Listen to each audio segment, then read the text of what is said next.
Alors aujourd'hui, c'est le jour J, c'est la pose des jardinières pour la saison 2021. Il faut savoir que chaque année, le fleurissement estival, c'est vraiment le point d'orgue du fleurissement de la ville.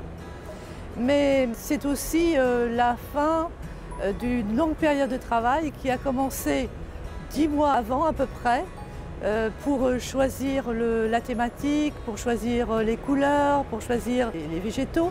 Il faut que ce soit vraiment tout en harmonie. Et chaque année, en plus, il faut qu'on se diversifie un peu par rapport aux années précédentes.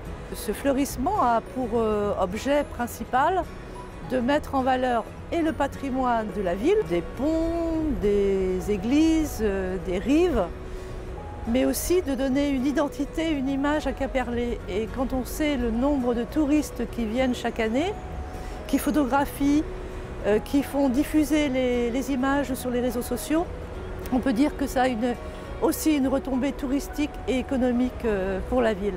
Dans le cadre de notre participation aux Villes Fleuries, cette thématique estivale nous permet également d'avoir une identité propre à Quimperlé. Il faut savoir que c'est un art, une technique, ce fleurissement estival, un vrai métier.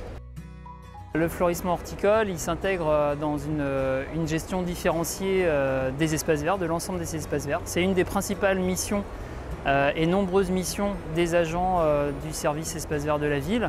Lorsqu'on travaille par exemple le fleurissement estival, on va recevoir tout en micromottes. Les micromottes vont arriver fin février, début mars, et là on va mobiliser l'ensemble du personnel pour pouvoir faire du rempotage. Et ça va à peu près durer entre 2 mois, entre 2 et 3 mois, où là ensuite on va replanter les plantes dans des nouveaux godets et ils vont progressivement se développer pour pouvoir être ensuite mis dans des jardinières, et ensuite donc début juin ils sont mis directement en extérieur.